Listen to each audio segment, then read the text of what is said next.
Hello guys, and welcome back to this mini series of Let's Detail. I hope you're all well. Today's episode is all about allotments and communal gardens. But before we jump in, I just wanted to brief new people watching the video of this new mini series Let's Detail. So this mini series is all about just detailing a certain sort of region, small area. We're not talking about towns or cities. This is just a particular build. So the first build itself, if you watched the previous episode, you would have known that was all about detailing a small churchyard. So this particular episode will be adding a collection from the workshop for you guys to then use all the props and assets I used in this build and to sort of replicate your own design. So just a head start really, a little inspirational flow I guess is what the purpose is of this new series. And like with all my builds, the first thing I tend to do is plop down in a certain area away from the building zone all the props I want to include in this build. So you'll notice when you look on the collections on the workshop link, which is described below in the description, you'll see all of these on here. So I've just put them all down and we're just playing around with them. The first thing you'll notice is the amazing new planters by Mr. Mason. And what we've done here, if you saw previously, we've kind of skipped past it in the video now. But what we've done here is we've actually taken the blank one, which is just the planter with the dirt, and we've created a vegetable patch using the various props off the workshop for sort of, you know, vegetation etc, and plants and weeds etc, just to make things look a little bit more realistic in my opinion. And I think it becomes an absolute focal feature once you combine these two bits together. And the great thing as well is you can create so many different random ones, for example. So here we got some lettuce, we got some tomatoes as well. So I pretty much created I think 6 or 7 of these, which gives us a lot of versatility when we're actually building this up and making things look different throughout, not all repetition and looking all similar etc. It gives us the ability to create something so natural in the sense of, you know, it doesn't look the same as the next doors etc. So this is what I'm using to my advantage to create all these different allotments. And to be honest, it was actually Mr. Mason's planters that really gave me the inspiration to actually work on this design of a allotment stroke communal garden, depending on where you are in the world and what you want to call it. And there are some amazing props on the workshop that really do make these sort of builds really come alive. And I've not really seen many people do sort of this sort of a build yet, so I was really excited to see what we could do ourselves, and hopefully it'll inspire some people as well, along with the collection, to give this a go yourself. And by all means let me know how that all goes. I'm always keen to see what other people can do. I'll be updating the collection sort of as and when new things come out etc, to keep this collection alive and up to date. And you'll see there I did flick through the themes. I wanted to try and get the best possible theme for this area. It's quite difficult when you're working in an allotment area because it is all very different in terms of some areas are dirt, some are grass, some are mud. And I think this theme here actually ends up being a custom theme.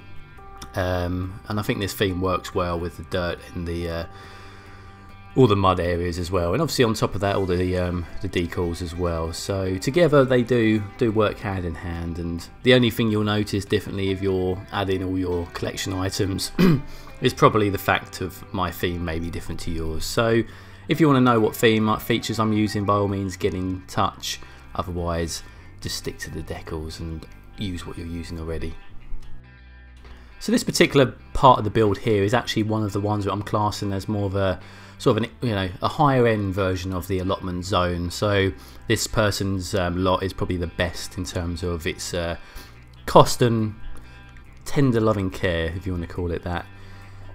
And my plan was to have a few different variances. We was going to have one such as this, one which is more of a sort of business sort of area where they're growing actual fruits and veg to actually sell on, which is the other area we've already started work on, along with some standard sort of family based ones and some unused, maybe overgrown areas as well. So you'll see those all come alive, and we'll combine them all in to create an overall view even, and hopefully that will take some nice shape.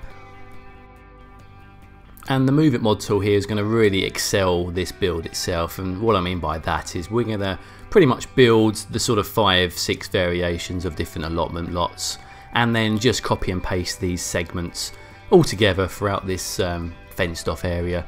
So it's going to speed things up a lot, and also it's going to add to that sort of influence of we're not all building sort of block by block. These allotments would tend to have a sort of a typical design in terms of sort of different sizes and sort of locations, but I don't want things to be all blocky and sort of perfectly angled, etc. So you'll see how that takes shape a little bit later on actually. And what we're doing here, so this is the second part of the allotment zones as I classed them earlier. So this is one which is going to be more of a business allotment area, so obviously a lot bigger in size, a lot more vegetation around. And what we're doing here, we're building a little pen. So this pen is going to be for chickens. Not as commonly sort of used in the UK as having chickens in your allotment, but it is, you know, it does happen. And I'm going to use this myself to sort of create this little area in this top corner as a little chicken pen. So we'll have a little shed in there as well.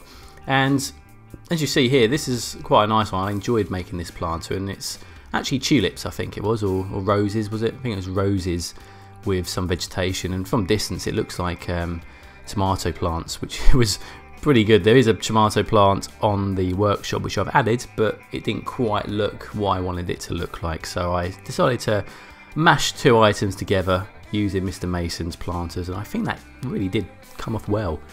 So this shed here, we're adding our little chicken pen where the eggs will be, and this shed pretty much fitted the theme beautifully. It's a shame there wasn't the same colour as the other shed, but it doesn't really matter. This is just for the chickens, so that worked out very nicely indeed. And I do love these little extra bits like the wheelbarrows on the workshop. People who have gone to that sort of level of understanding and detailing is just as good as some people who actually detail the actual builds themselves on their own channels. Without these people, we wouldn't be able to detail to the extent that we actually are able to nowadays, which is absolutely fascinating. And going back to the planter by Mr. Mason, I did suggest to him that perhaps it'd be good to have one of these planters in half the size as well. We could also, I mean, for that it would be great to use as an allotment, but also in sort of people's gardens. There are many houses in the UK, certainly and across Europe, not too sure about outside of that, but a lot of people do tend to have their own little vegetable patch in their gardens, and I think having a planter very much like the one I'm using but just half the size would be great. And a brief conversation with Mr. Mason, I believe he may be looking to work on that as well, so keep your eye out on his work. He's certainly a worthwhile person to follow in my opinion. His work is absolutely phenomenal, and I mean, yeah, you're not going to be disappointed with any of his props and assets, so give him a look up. I'm sure you'll find something that you want to download.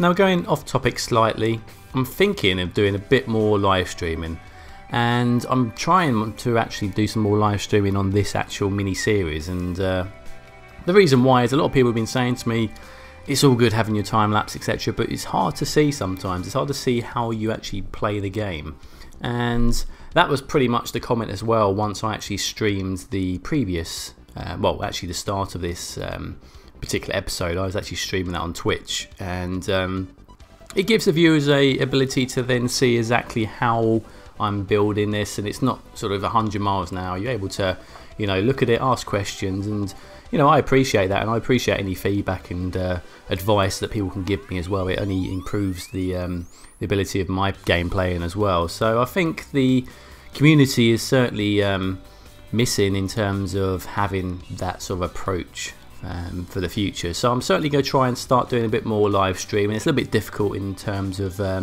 my spare time, but there's certainly going to be weekends, etc., where I'll have the ability to be able to do that. So if that's of interest to you guys, if that's going to be, you know, worth my time as much as yours, let me know in the comments below, and I'll certainly look into that for you as well. And we'll try and do a few more. It'll be more than fun.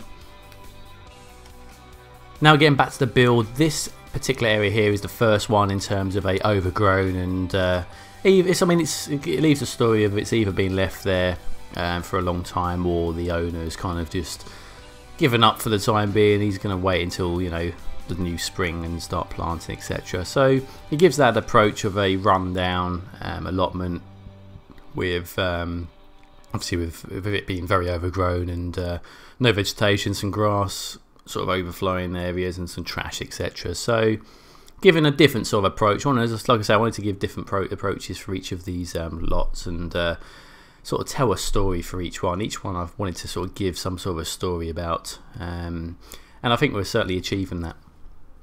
Now the only problem I found with doing a build such as this is we are limited to the amount of props on the workshop for sort of vegetation and foliage, etc. I've made do with what we have available. For sort of the new sprouting flowers, I went and used I think P. Delmo's weeds and small shrubs to give that sort of a appeal. But there's not really anything dedicated to allotments, and I can understand why. It's not really a common build for most people when they're building cities, but it'd be good if we had something else, you know, like some carrots, etc. I mean, some of the props already here that I'm using, I think we could find some better solutions for, but you know, that's all the fun of this game, is making things appear for nothing, I guess. And I do enjoy sort of using that sort of approach and trying to make things out of nothing, make something up, if that makes sense. And what we're doing here now, we're just separating and adding a few more areas just to bring out the allotments. And you do find that everything is crammed quite close together in allotments for sort of space saving.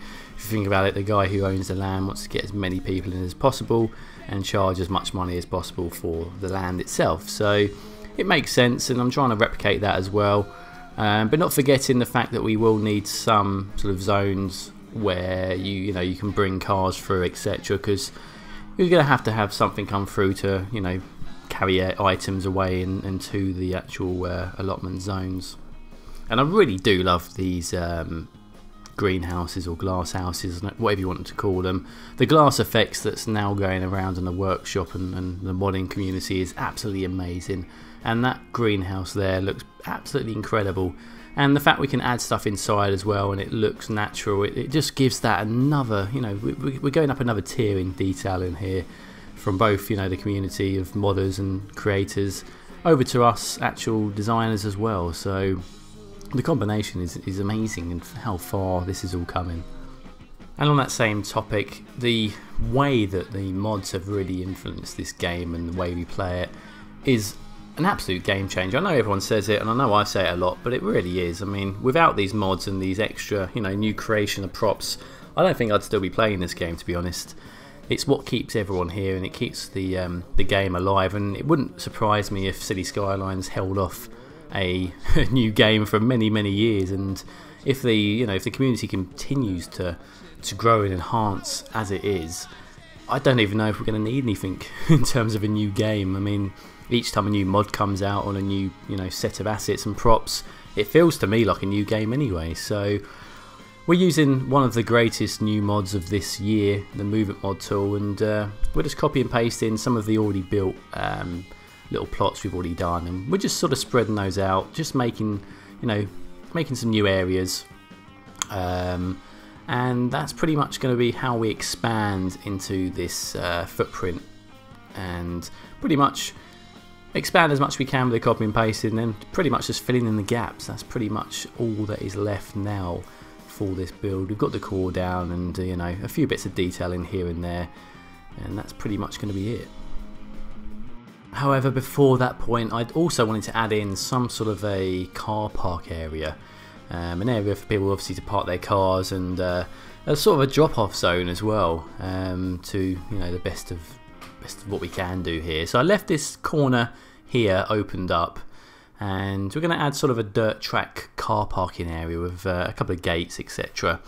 So I'm just building around this zone here just to finish it off, and a nice big sort of big fence there and in the road. So the plan was to have a sort of little area here where there's no actual allotments, just a sort of a focal point to the area. I was thinking of adding a sort of a little shed for a a lookout post or something there, but in terms of the allotments I know of, you don't really have on-site help or on-site communities. It's, you know, if you've got a problem, you'd speak to the owner of the property, well, the owner of the land or the council, whoever actually owns it themselves. So I wanted to create a little story here, just to finish things off for a little quirky finish. We're going to add a lorry over here and a shed, and I wanted to try and give the perception that, you know, this shed's just been brought in by this lorry and now it's got to be wheeled over to the appropriate allotment. So just a little quirky thing there, which you'll see a little bit better in the cinematic videos in a moment. And to finish things off, I wanted to have a little sort of gypsy area, if that's the best term of calling it. I'm not too sure what I should and shouldn't be calling that sort of thing nowadays, but a little area here where, you know, someone's brought their caravan round. There's, you know, an allotment that's not been owned, and, you know, people maybe have forgotten about it, so a few trolleys, a lot of trash in the corner as well. So more of a sort of a tip, a sort of a little dumping area as opposed to an actual allotment. So, you know, given the story that that's been there for many months and no one's done anything about it. So that was a nice little quirky thing to add there, and I think that's pretty much going to bring us to the end of this episode. A few little details to add in here and there. I wanted to build a little bit of a sort of a area around this. I mean, most of the allotments that I'm aware of in my local area have you know, all the fields and farmer sort of land around it, so I wanted to create that as well. But whilst we sort of die this video down, anyone who has an idea for the next Let's Detail episode, hit me up in the comments section below. Let me know what you want me to build next. There's a few ideas already being issued to me, and I want to get a, you know, a nice list together so we can really excel and get things going. And don't remember, guys, the collection link is in the description below. This will take you to my workshop, and you'll be able to subscribe to 1, 2 or all of the actual props that I use in this particular build, and you can give it yourself a go and see how you get on. I know the hardest part of a build nowadays is finding the most suitable props and assets, so that's another reason why I'm releasing this mini series.